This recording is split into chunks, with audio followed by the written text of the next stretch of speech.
बिस्मिल्लाहिर्रहमानिर्रहीम। अस्सलामु अलैकुम dear students. Dear students, हमने chapter number 11 means bioenergetics start किया हुआ था। Today we will teach you about that of respiration. Dear students, आप लोगों को पता होना चाहिए कि हमारी बॉडी को एनर्जी की ज़रूरत है। तो हमारी बॉडी वो एनर्जी कहाँ से फुलफिल करती है कि बॉडी के अंदर कम्प्लेक्स मॉलिक्यूल टूटेगा जिसको हम कार्बोहाइड्रेट कंसिडर कर लेते हैं। जब उसकी ब्रेकडाउन होगी तो उसके नतीजे में एनर्जी रिलीज होगी। वो एनर्जी हमारे डिफरेंट एक्टिविटी के अंदर यूज हो जाएगी। वो जो एनर्जी रिलीज हो रही है उसके साथ साथ कार्बोहाइड्रेट की ब्रेकडाउन हो रही है, उसे हम क्या कहेंगे? रेस्पिरेशन। देख लेते हैं, living organism need energy to carry on their vital activity. अब लिविंग ऑर्गेनिज्म को एनर्जी की जरूरत है इसलिए क्योंकि उन्होंने वाइटल एक्टिविटी परफॉर्म करनी है, मीन्स अहम एक्टिविटी परफॉर्म करनी है। This energy is provided from within the cell by the phenomena of respiration. अब ये जो एनर्जी प्रोवाइड की जाएगी लिविंग ऑर्गेनिज्म किस फिनोमेना के तहत? रेस्पिरेशन के तहत। In biology the term respiration is used in two ways. अब बायोलॉजी के अंदर रेस्पिरेशन टू वेज के लिए यूज हो रही है, यानी एक्सटर्नल रेस्पिरेशन और उसके साथ साथ सेलुलर रेस्पिरेशन। अगर हम बात करें इसकी एक्सटर्नल रेस्पिरेशन के अंदर रेस्पिरेटरी गैसेस यानी कार्बन डाइऑक्साइड एंड ऑक्सीजन ये एक्सचेंज होती है। अगर हम बात करें लिविंग ऑर्गेनिज्म की, ऑर्गेनिज्म क्या करते हैं कि ऑक्सीजन इनहेल करते हैं, कार्बन डाइऑक्साइड क्या करते हैं? एक्सहेल करते हैं, यानी ऑक्सीजन इनटेक करते हैं और कार्बन डाइऑक्साइड क्या होती है? एक रिलीज होती है। तो इसको हम कहते हैं एक्सटर्नल रेस्पिरेशन। ठीक है, ये जो रेस्पिरेशन होगी ये कौन सी होगी? External respiration. देखें, this is called external respiration.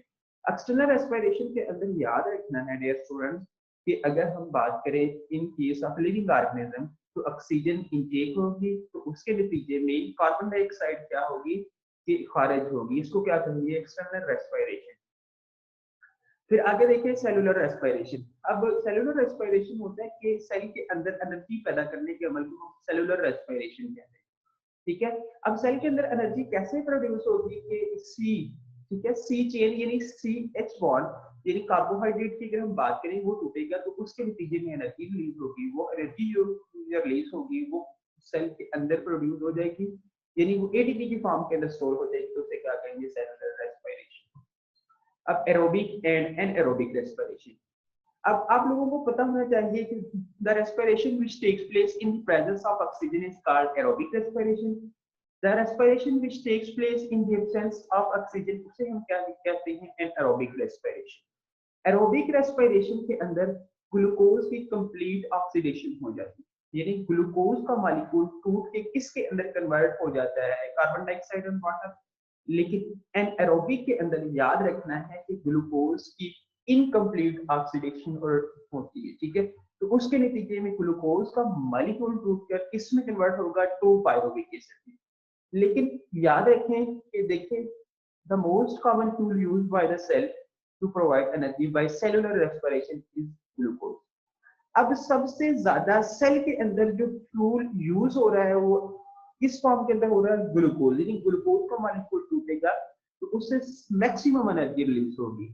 देखिए the way glucose is metabolised depend on the availability of oxygen. अब ये जो मेटाबोलाइज होगा ग्लूकोज की जो मेटाबॉलिज्म होगी, आपको पता मेटाबॉलिज्म होता है कि लार्ज मॉलिक्यूल का टूटकर स्मॉल मॉलिक्यूल के अंदर कन्वर्ट होना। तो ये किसकी अवेलेबिलिटी के अंदर होगा? ऑक्सीजन की अवेलेबिलिटी।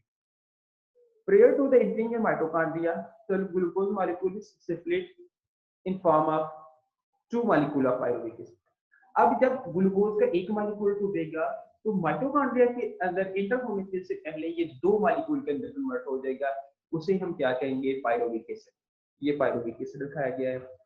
फिर उसके साथ साथ याद रखें जो ग्लूकोज की ब्रेकडाउन हो रही है उसे कहते हैं ग्लाइकोलाइसिस।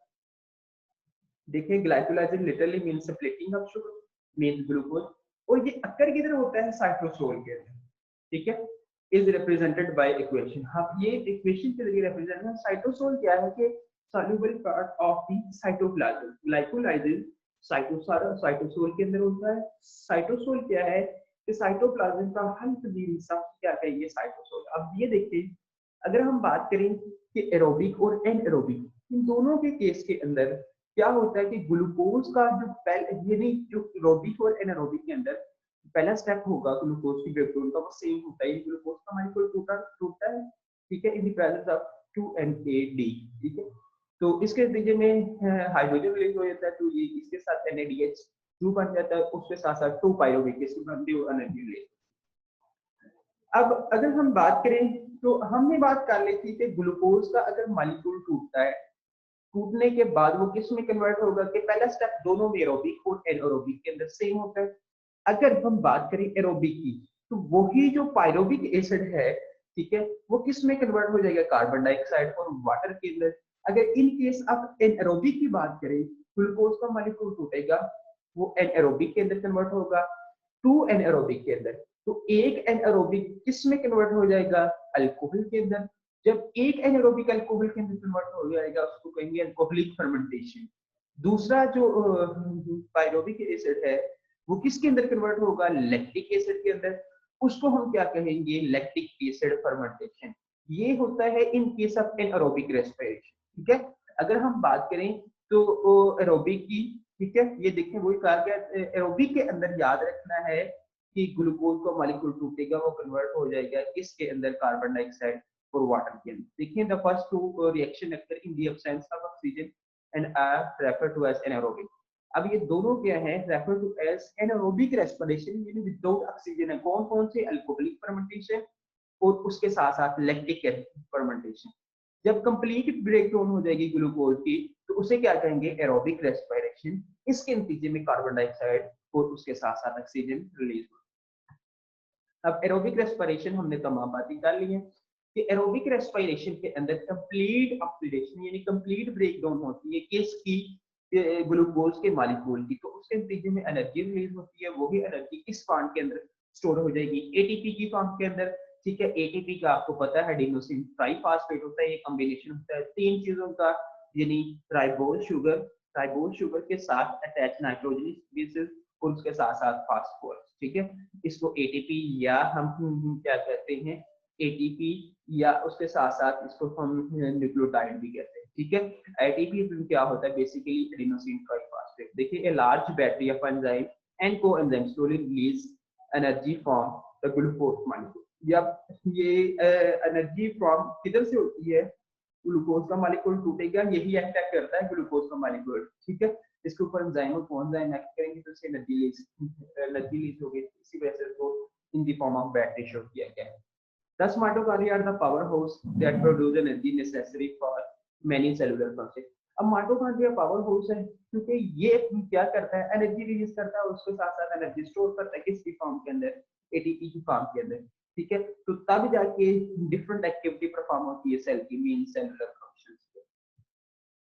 अब हमने ये बात कर ली एडिनोसिन ट्राइफॉस्फेट। मेरा याद रखना, एडिनोसिन ट्राइफॉस्फेट यानी राइबोज शुगर के साथ एक साइड पर क्या होगा, फास्फोरस, एक साइड पर नाइट्रोजनस बेसिस होंगी, दूसरी साइड पर तीन फास्फोरस होंगी। जब वो क्या करते हैं, तीन फास्फोरस जब स्टेप वाइज वो उनकी ब्रेकडाउन होती है किस मुकाम से, टिल्डी के बॉन्ड के मुकाम से, तो उससे एनर्जी रिलीज होगी।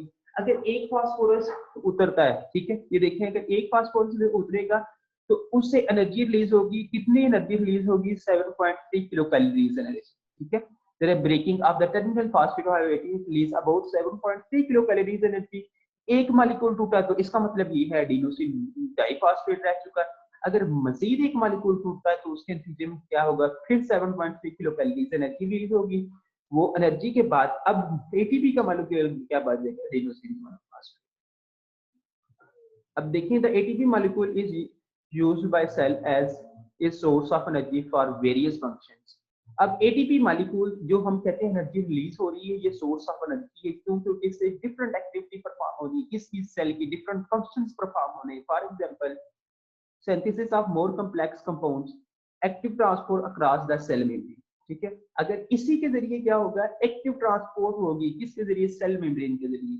और आपको पता होना चाहिए एक्टिव ट्रांसपोर्ट के अंदर एनर्जी क्या इस्तेमाल होती है। उसके साथ साथ muscular contraction and nerve conduction, ठीक है। नर्व इंपल्स भी, नर्व इंपल्स किसके जरिए जनरेट होगी, तो मस्कुलर कंट्रैक्शन भी किसी की वजह से, इस एक्टिविटी की। फिर उसके साथ साथ अगर हम बात करें बायोलॉजिकल ऑक्सीडेशन, ये स्टूडेंट्स हमारे सिलेबस के मुताबिक ये आपके आपके सिलेबस में नहीं है स्मार्ट फोर्स के मुताबिक, तो आप इसको देख लीजिएगा ठीक है।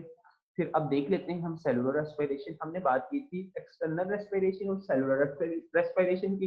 एक्सटर्नल रेस्पिरेशन के अंदर हमने कहा था कि एक्सचेंज ऑफ गैसेस होती है, यानी ऑक्सीजन हम इनटेक करते हैं और कार्बन डाइऑक्साइड को रिलीज करते हैं। लेकिन सेलुलर रेस्पिरेशन में हमने कहा था कि जो एनर्जी सेल के अंदर प्रोड्यूस हो रही है। अब ये देखना है कि ये जो सेलुलर रेस्पिरेशन थी इसको सब डिवाइड किया गया 4 स्टेजेस के अंदर, यानी glycolysis, pyruvic acid oxidation, Krebs cycle या citric acid and respiratory change. ठीक है, सेलुलर रेस्पिरेशन के ये 4 स्टेप है, हम इनको सीक्वेंस वाइज स्टेप वाइज इनको ब्रीफली हम डिस्कस करते रहेंगे। और उसके साथ साथ देखिए out of these stages the first occur in the cytosol part which oxygen is not essential। अब अगर हम इन तमाम की 4 स्टेप की बात करें, इनमें से पहला ग्लाइकोलाइसिस का किसके अंदर होगा, साइटोसोल के अंदर। इसके लिए एनर्जीज की जरूरत नहीं है क्योंकि एनारोबिक कंडीशन के अंदर हो रहा है। while the other 3 occur within the mitochondria where the presence of oxygen is essential। बाकी 3 पायरुविक एसिड, क्रेब्स साइकिल और उसके साथ साथ रेस्पिरेटरी चेंज, ये किसके अंदर होगा कि ये माइटोकॉन्ड्रिया के अंदर होंगे। माइटोकॉन्ड्रिया के अंदर होने के साथ साथ इनको किस चीज की जरूरत है, ऑक्सीजन की। ठीक है डियर स्टूडेंट्स, आज का हमारा लेक्चर इधर तक ही था। उम्मीद करता हूँ कि आपको समझ आ चुकी होगी। ओके, थैंक यू, दुआ में याद रखिएगा।